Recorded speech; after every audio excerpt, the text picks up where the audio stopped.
Well, today I'm going to finish Tocqueville, or to put it a different way, I'm going to say what I can about Tocqueville in 50 minutes, which is hardly finishing him. In fact, we've hardly begun. But I want to talk about two things, two aspects of the book today, which will only scratch the surface. And those two topics are the following. I want to talk a little bit about the moral and psychological components or features of the democratic state, which is largely the subject matter of Volume 2 of the Democracy. And I also want to speak about the role of statesmanship. I mentioned earlier the issue of Tocqueville as educator, as a kind of political educator. And I want to end up today by talking a little bit about how he understands the role of this democratic statesman. But the first subject is largely, again, the subject matter of Volume 2. Volume 1 of the Democracy, as you've probably noticed, focuses mainly, not exclusively to be sure, but mainly on what I suppose we would call the social and political institutions of democratic society, the institutional development of the democratic state. Volume 2 focuses on much more on, so to call it, the moral and psychological components of the democratic individual. Tocqueville here shows himself more concerned with the internal developments, the moral and psychological determinants of democratic character. What is it to have a democratic soul, so to speak? That, I think, is Tocqueville's concern in the second volume, which in many ways, at least to my way of reading it, makes Volume 2 a sort of philosophically richer discussion than Volume 1, precisely because it focuses on what has the democratic social state done to us. How has it transformed us as individuals? How has it shaped us as individuals? These were in many ways Tocqueville's deepest problems. And in this part of the book, he shows himself to be a kind of moral psychologist of the democratic soul, very much along the same lines as we saw in Plato, for example, in Volume 8 of the Republic, where Plato speaks about the different kinds of individuals, the different kinds of souls that are appropriate and have been shaped by different kinds of regimes. What I'd like to start with, I want to focus on three aspects, spend a little time on three of the components, aspects, psychological components of the democratic individual. And those, in no particular order, I want to discuss as compassion, what this translation has as restiveness, and self-interest. Taken together, I think these three terms, or these three concepts, constitute as it were, the sort of moral scope of the democratic state. In describing these character traits, Tocqueville is providing us with a kind of moral phenomenology, and excuse, please, a rather pretentious term, kind of moral phenomenology of democratic life. One in which we are invited to look and ask whether we see ourselves in this description and whether we like what it is we see. The first of these features that I want to focus on, the most important moral effect in some respects that democracy has had on its citizen, is for Tocqueville the constant tendency to make us gentler towards one another. This is an old 18th century theme, to make us more compassionate, to make us gentler in our manners, habits, morals with one another. This is an old problem. Montesquieu, Tocqueville's great 18th century precursor, Montesquieu had argued in The Spirit of the Laws, L'Esprit des Lois, that it was commerce that instituted a kind of softening effects on manners and morals, moving us or taking us from a kind of warlike, aristocratic ethic to one of gentler manners and morals. And Montesquieu had attributed this largely to the influence of commerce. Rousseau, you will remember, in the second discourse, the discourse on inequality, made pitié or compassion, a repugnance to view the suffering of others is a fundamental feature of natural man. Compassion, for Rousseau, remained a kind of remnant of our natural goodness. The fact that we can still cry or sympathize or empathize, as we might say, with the plight of others, even with the growth of noisier and more powerful passions. This sort of capacity for sympathy or compassion remains, even in civilized life, a kind of remnant of our natural goodness. But for Tocqueville, this feature of compassion is not so much a feature of natural man as it was for Rousseau, but it is for democratic life, a democratic social life. It is not nature, but democracy that has rendered us gentler and led to the softening of morals and manners. What does Tocqueville mean by that when he says life in democracy has become gentler? In a very powerful chapter called How Mores Become Milder as Conditions Are Equalized, here he describes some of the moral and psychological consequences of the transition from the age of aristocracy to one of democracy. Under aristocratic times, he says, in aristocratic ages, individuals inhabited a world apart where members of one class or one tribe may have been similar to one another, but they regarded themselves as being fundamentally different from the members of all other social classes or tribes.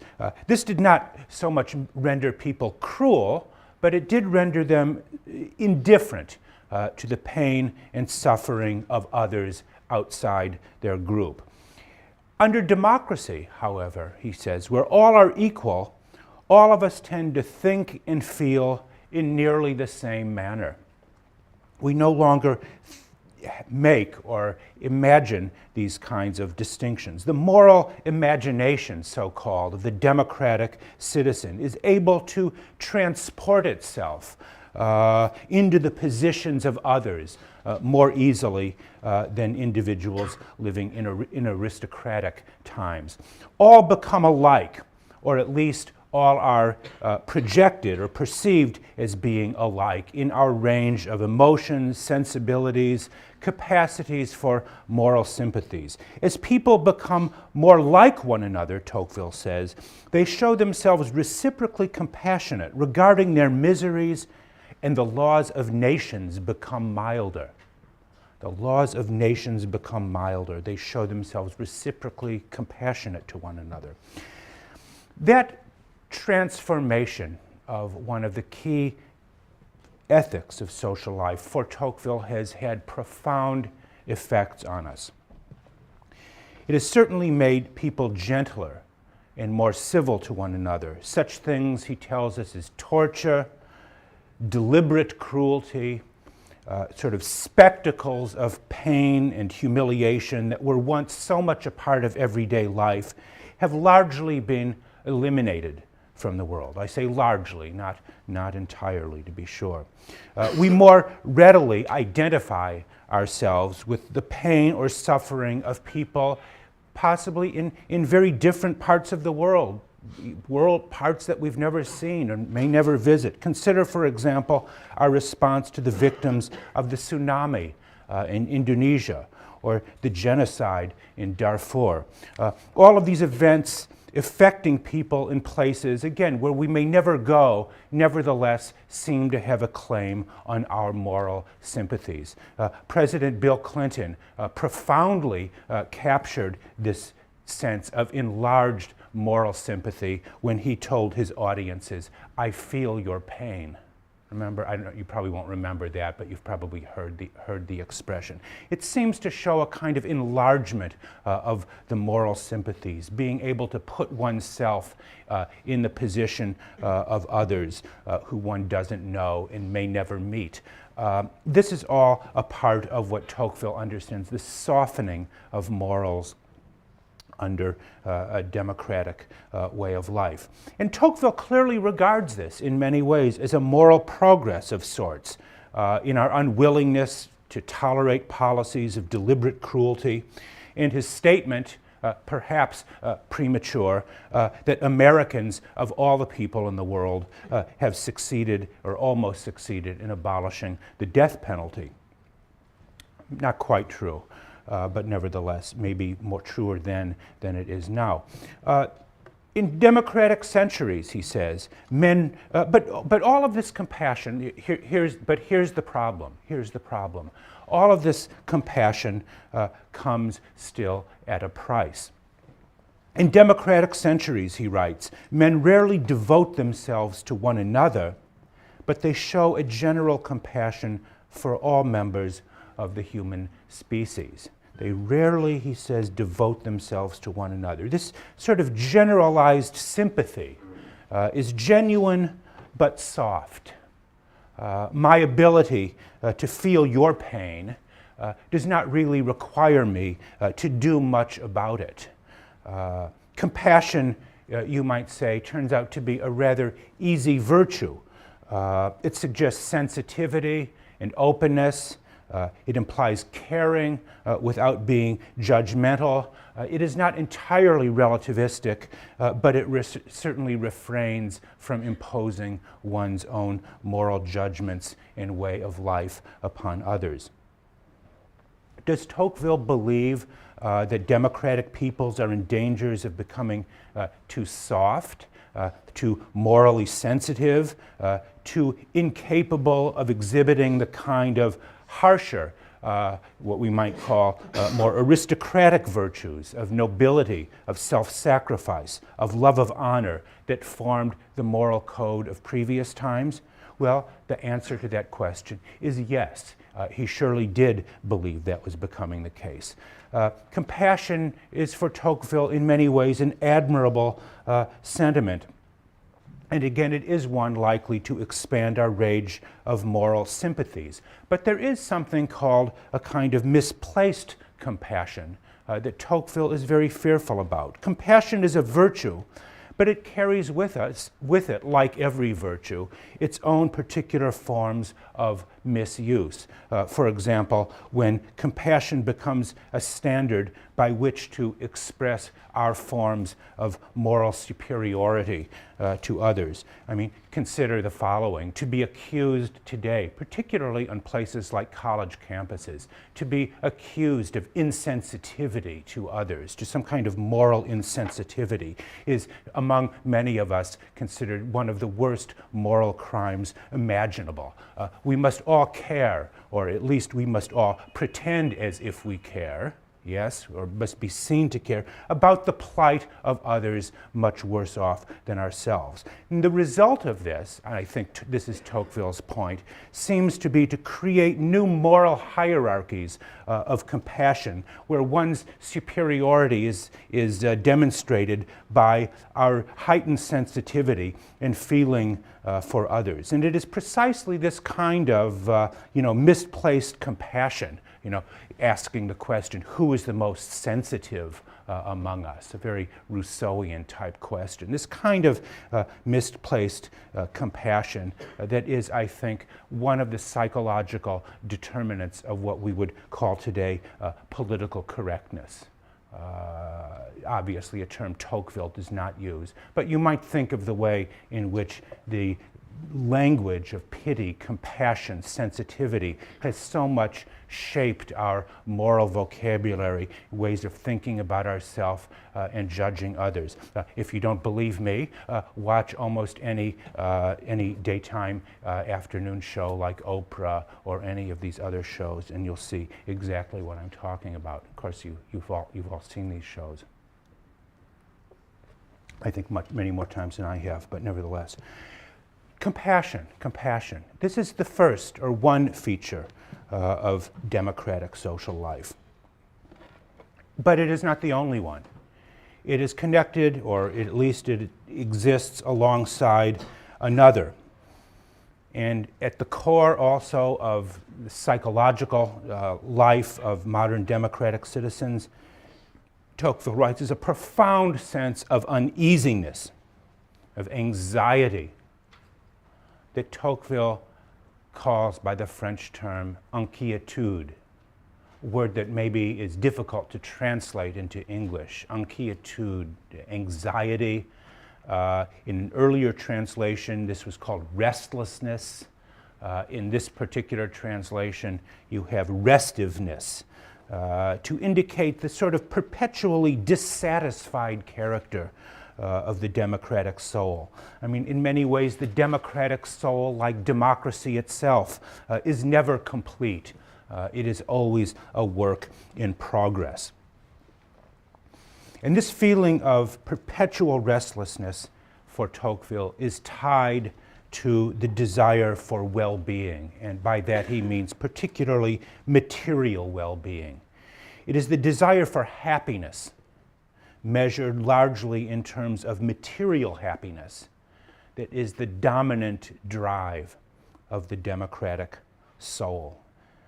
In many ways, Tocqueville brings to his analysis of democratic restiveness, you can see in it, something of the aristocrat's disdain for the acquisition of, you might say, mere material goods for which most of us have to work so hard to acquire. I mean, perhaps more than anything else, this is what perplexes Tocqueville about democracy. Democracy meant for him predominantly a kind of middle-class way of life, bourgeois life, made up of people who are constantly in pursuit of some obscure object of their own desires. I mean, consider the following passage, one of my favorite from the entire book, from a chapter entitled, "Why the Americans Show Themselves so restive in the midst of their well-being." Let me read it at some length. In the United States, he says, a man carefully builds a dwelling in which to pass his declining years and sells it while the roof is being laid. He plans a garden and he rents it out just as he was going to taste its fruits. He clears a field and he leaves it to others to care for the harvesting. He embraces a profession and quits it. He settles in a place from which he departs soon after so as to take his changing desires elsewhere. Should his private affairs give him some respite, he immediately plunges into the whirlwind of politics. And when, toward the end of a year filled with some leisure still remains to him, he carries his restive curiosity here and there within the vast limits of the United States, carrying his restive curiosity wherever he may go. He will thus go 500 leagues in a day in order better to distract himself from his happiness. What a wonderful phrase, to distract himself from his happiness. Death finally comes, and it stops him before he has grown weary of this useless pursuit of complete felicity that always flees from him. Does that passage sound like anything we may have read here? Does it not sound as if it is modeled almost exactly after Plato's description of the democratic soul in Book 8 of the Republic? A person who is constantly moving, constantly restless, constantly unable to concentrate or to bear down on the one or very few things that give life a sense of wholeness and meaning and integrity. here is the democratic man, restive in the midst of well-being, constantly moving ahead or moving to, as he says, distract himself from his own happiness. Tocqueville writes here, it seems, with a kind of disdain for a life understood as a constant and, in his view, self-defeating pursuit of happiness. The desire for well-being, you might say, becomes the right, almost the right of the democrat, and the more one desires happiness, the more it eludes our grasp. So just after the sentence, in the sentence just after the passage I just read, Tocqueville says, "One is at first astonished to contemplate the singular agitation displayed by so many happy men in the midst of their abundance." And you can sense Tocqueville's irony in his use of the term, so many happy, the distractions, the agitation, complete agitation displayed, he says, by so many happy individuals in the midst of their abundance. There's a world of social commentary condensed into those sentences. His combination of words like agitation and abundance in the same context as the pursuit of happiness indicates for him that this way of life is more likely to bring frustration and anxiety than it is to bring us satisfaction and repose. And he traces this continual restlessness back to what seems to be for the democratic for the democratic individual, the virtual obligation to be happy. I would ask you in this context, if you have some time, to read Darren McMahon's wonderful new book on a history of happiness. To give you a little bit of an indication of the way this term has been used throughout its history, and the way in which, in many ways, the obligation to pursue happiness, to restiveness, that kind of restiveness, is the source of so much, as he puts it, the singular melancholy, he says, that the inhabitants of democratic lands often display amid their abundance. Life, liberty, the pursuit of happiness have become what one person once called a kind of joyless quest for joy. And this is the second feature, this restless or restive character of democracy. And finally, the third feature of democratic psychology that I want to focus on is this idea of self-interest, or self-interest well understood, as Tocqueville calls it.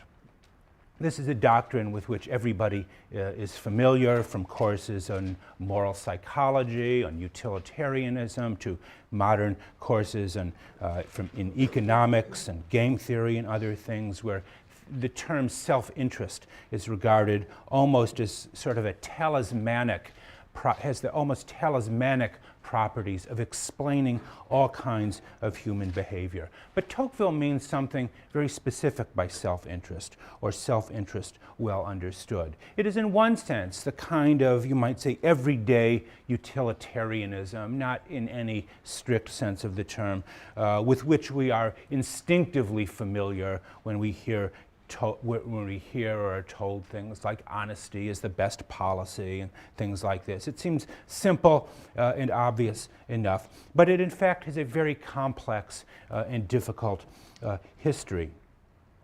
By the time that Tocqueville wrote these chapters in the Democracy, theories of self-interest had long been a kind of staple of European moral philosophy, going back to the 17th century at least, going back to people like Hobbes and others.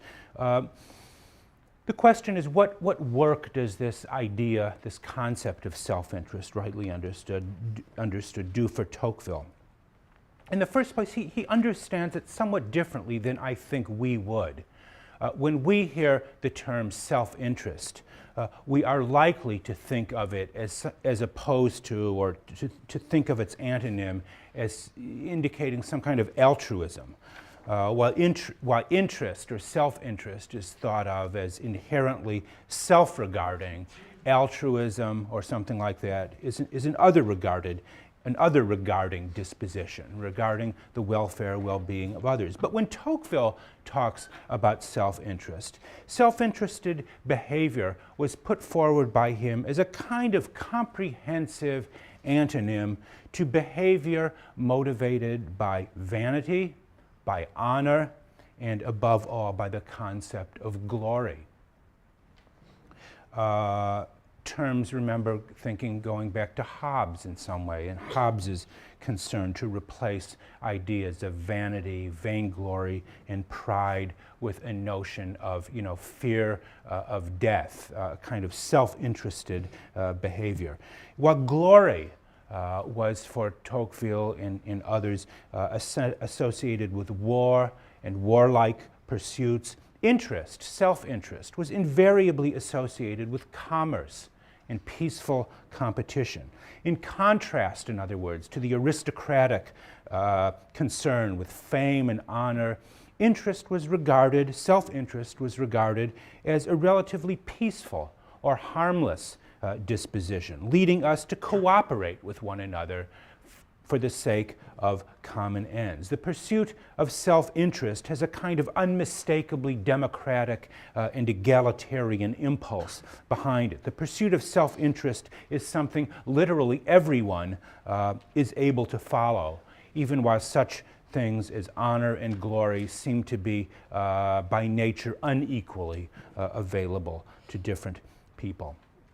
And into this debate between an ethic of honor and glory and an ethic of self-interest, or self-interest rightly understood, enters Tocqueville, enters Democracy in America. He begins his chapter called How the Americans Combat Individualism by the Doctrine of Self-Interest Rightly Understood with the following sentence, with the following observation. He writes, when the world was led by a few wealthy and powerful individuals, these like to form for themselves. They like to form for themselves a sublime idea of the duties of man. They were pleased to profess that it is glorious to forget oneself and that it is fitting to do good without self-interest, like God himself. This was the official doctrine of the time in matters of morality, speaking of aristocratic ages. I doubt that men, he says, were more virtuous in aristocratic centuries than in others, but it is certain that the beauties of virtue were constantly spoken of. Only in secret, he concludes, did men study its utility. You might think about that passage, perhaps, in section. But note that Tocqueville adds to the concept of self-interest this idea or this modifier of well understood. Well understood. What does this add? What is he intending that to say? Self-interest well understood is not the same thing as egoism, or what Rousseau called amour propre, for example.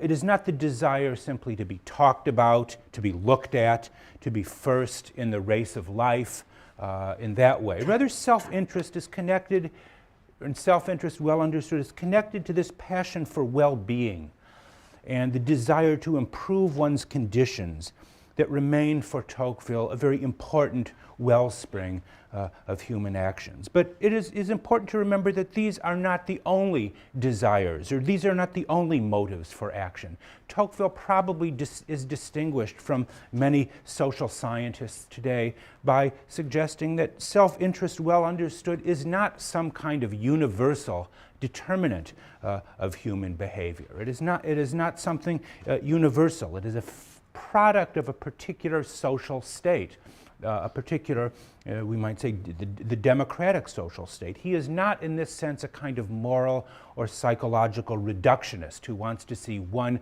cause of human behavior across all centuries and all climates. He is not saying that all behavior is self-interested. In fact, in that very chapter on self-interest rightly understood, you will remember, you may remember, you probably don't remember, that he quotes in a footnote an essay by Montaigne, a name that I've mentioned before, an essay by Montaigne called Of Glory, to remind the reader that the desire for fame and honor will always contend with the desire for well-being and happiness. And in many ways, these are two conflicting motives of human behavior. What did he believe that this ethic of self-interest, well understood, would bring about? Again, like compassion, the doctrine of self-interest has done much to sort of soften the harsher features of the aristocratic ethics of the warlike nobility. Self-interest, well understood, is a kind of antidote to an ethic of fame and glory. And yet, you can see throughout Volume 2 especially how Tocqueville laments the decline of this older aristocratic codes of honor and chivalry. By contrast, the doctrine of self-interest, well understood, is not lofty, he says, but it is clear and sure. It has characteristics of reliability and predictability. It is not itself a virtue, he says, but it can form people who are, and these are his terms, regulated, temperate, moderate, foresighted, masters of themselves. Regulated, temperate, moderate, farsighted. What does that sound like? Think about that. What kind of person is this, and what has it created? These are the virtues of the democratic republic. Again, these may not be heroic or extraordinary qualities, but they do have the virtue of being within the range of everyone. But is such a code, or is such a moral code desirable for itself? That's something that Tocqueville leaves a little bit up in the air. Of all philosophical theories, he calls them, as he calls it, the doctrine of self-interest rightly understood is, he says, the most appropriate to the needs of men in our time. Think about that judgment. It is the most appropriate to the needs of men in our time. It doesn't seem to suggest that this is either universal or necessarily that it is the best. It is simply the best adapted to the needs of our time, to our level of humanity, to where we are now. And again, there is an implicit, to be sure, an implicit kind of critique suggested in that phrase that you might think about as you read or as you go back to that important chapter on self-interest and its role in, again, the shaping of the modern democratic individual. So these three characteristics, compassion, what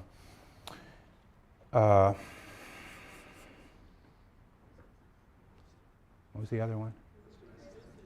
What? Restlessness, yes, oh good. Yes, I can't even remember what I'm talking about. Restlessness and self-interest. I was quizzing you, I was just checking. Doesn't have anything to do with short-term memory loss. These are what has shaped us. And Tocqueville holds this up as a kind of portrait of the democratic individual. And also, of course, primarily to, not so much to the democratic individual, but to his readers back in France, and saying this seems to be the future shape of humanity, of democratic humanity.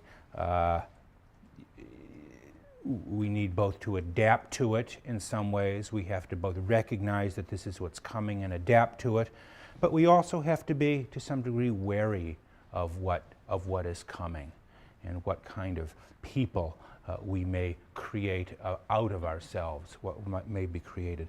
And this brings me to the theme that I mentioned at the beginning about democratic statecraft, democratic education. What is the role of the statesman in a democratic age? How should one adapt as well as try to guide these features?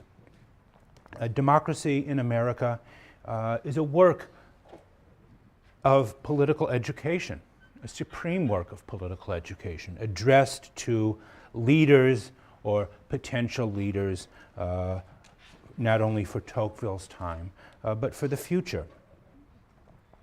The possibilities of statecraft are, as they are always, dependent on what we understand politics and political science to be.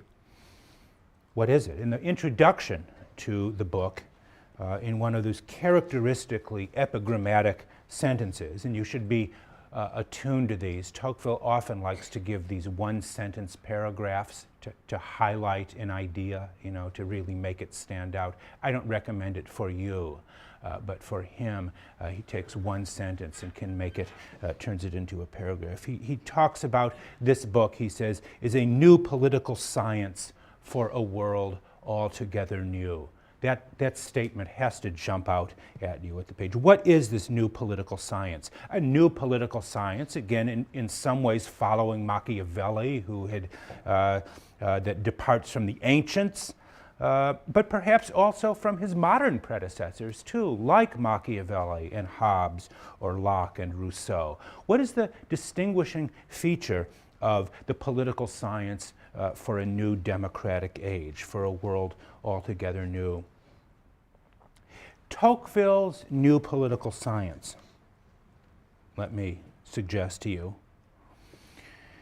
is based on a novel and profound understanding of the relationship between history or historical forces and human agency, between individual power and individual powers or agency and historical forces. Let me try to explain what I mean by that.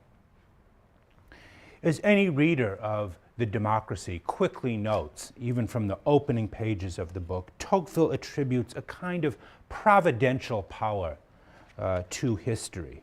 The immense, centuries-long progress or transition from the aristocratic to the democratic era seems to be, as he describes it, almost an act of divine providence, almost of divine will. He warns his readers that it is a mistake, it is self-defeating to try to resist or to turn back this movement. This would be futile. It would not only be futile, he even suggests it would be impious. It would be, in some ways, to go against the will of God, as if the hand of God were behind this immense historical progress or process. Tocqueville, no doubt, deliberately overstates that argument, but he does so, I think, in order to make a serious and profound point.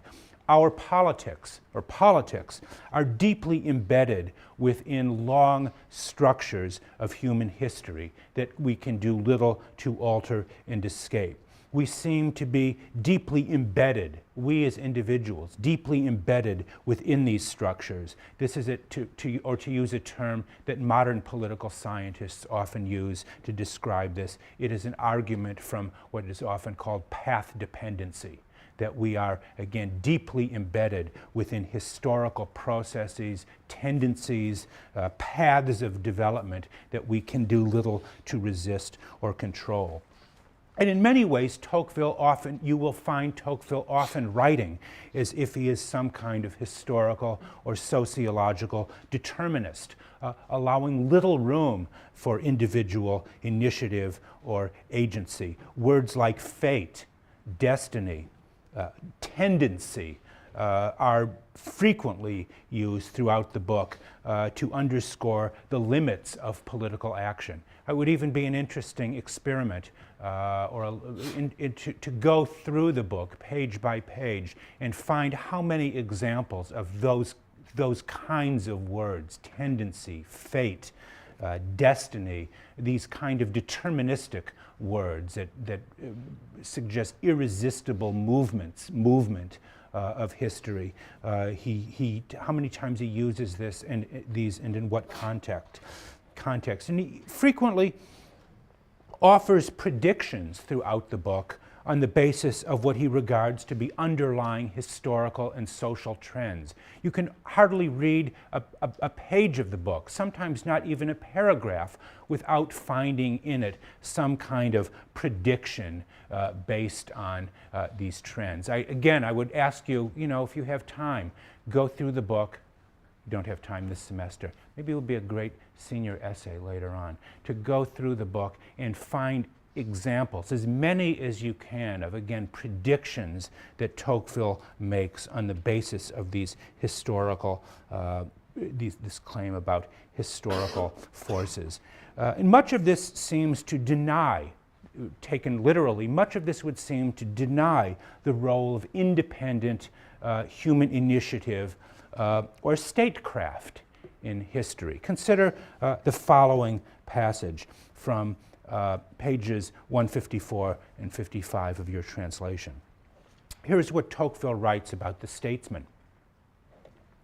He says, sometimes after 1,000 efforts, the legislator succeeds in exerting an indirect influence on the destiny of nations, and then one celebrates his genius, whereas often the geographical position of the country, about which he can do nothing, a social state that was created without his concurrence, mores and ideas of whose origin he is ignorant, a point of departure unknown to him, impart irresistible movements to society against which he struggles in vain and which carry him along in turn. There you go. He gives us a list of all of the different determinants of human, surrounding conditions, geography, mores, social position. These, he says, impart an irresistible movements to society. There is that kind of deterministic language against which he, the statesman, can do nothing. And yet he begins that little statement by saying that after 1,000 efforts, he succeeds in exerting an indirect influence on the destiny of nations, and then he is celebrated as a great genius. You can see Tocqueville's irony and what appears to be downplaying the abilities or the role of the legislator, the statesman, to effect change of any significant kind. I don't like to be political, but one might wonder what our president would have made of that had he read that passage or thought about it, or those around him had thought about it a couple of years ago before our current miseries began. Anyway, this passage almost seems to be mocking the claims of Machiavelli or Rousseau, who saw the ability of a new prince or a legislator to found peoples and institutions. Tocqueville seems to regard that the legislator can do relatively little on his own, but is strongly hemmed in by a host of factors: geography, social customs, morality, again, over which one can do little. The legislator is more like a ship's captain, dependent on the external circumstances that control the fate of the ship.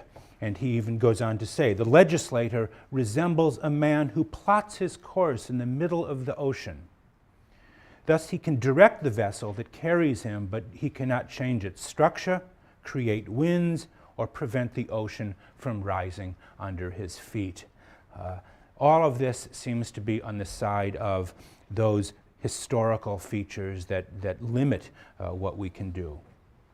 Yet if Tocqueville often writes as if the statesman is hemmed in by these kinds of circumstances, he also, and you see this especially throughout Volume 2, strongly opposes all systems, all intellectual or philosophical systems of historical determinism that deny to us the power of human agency. While he sometimes writes to shame or to humble the pretensions of human greatness, he is just as concerned about the tendency, in fact, the very dangerous tendency, towards self-abnegation that denies the role of the individual in politics and history. He often writes as if it is the peculiarity of democratic times when all peoples are considered equal, and therefore all of us considered equally powerless to effect or change anything. And again, I would ask, Who has not felt this way at some time, maybe all the time, that with all of us being, again, more or less equal, no one seems to have the power, a kind of singular power, to affect any great social change. There is one wonderful chapter among others, but I'll just mention one. Look at the chapter, and I can't recall offhand the exact number of the chapter, but the one called on historians, on the role of historians in democratic and aristocratic times, and how he shows us that in aristocratic ages, he's thinking particularly of the ancient world,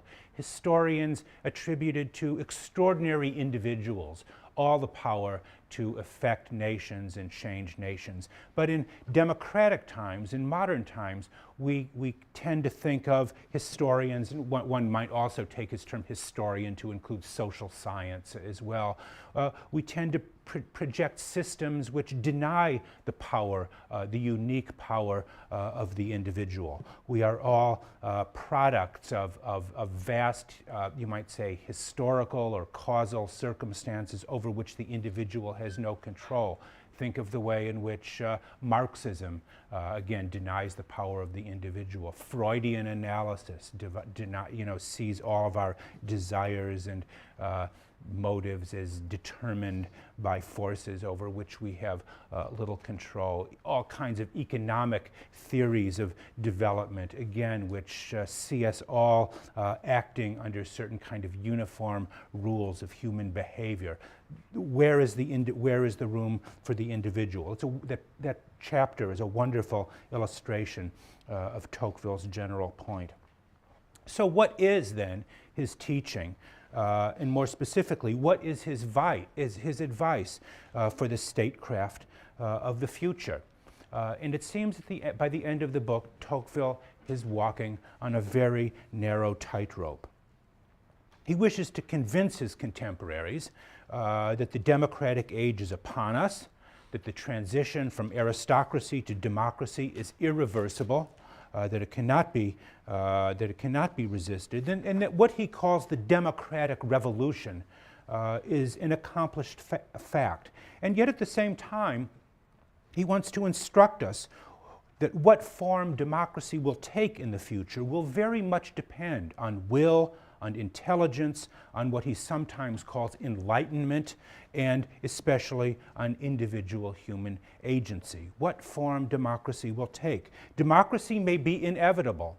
Equality, the age of equality may be inevitable, but democracy is not of all one piece.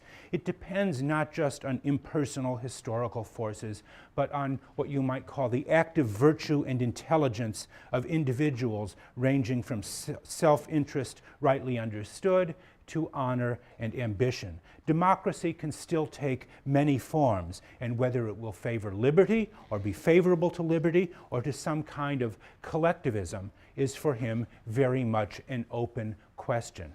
What form democracy will take. And Tocqueville returns to this theme, this very, very important theme, in the very last paragraph of his book.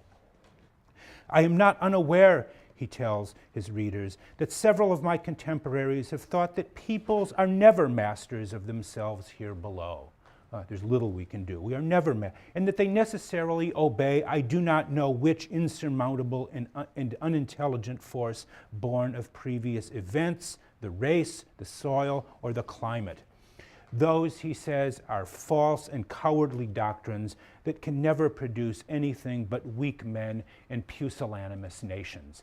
That is to say, these doctrines of historical determinism have an actual effect on people. It makes us weak, it makes us cowardly, it makes entire societies, and it enervates entire society. And yet he continues, Providence has not created the entire race entirely independent or perfectly enslaved. It traces, it is true, he's speaking about providence, it traces, it is true, a fatal circle around each man that he cannot leave.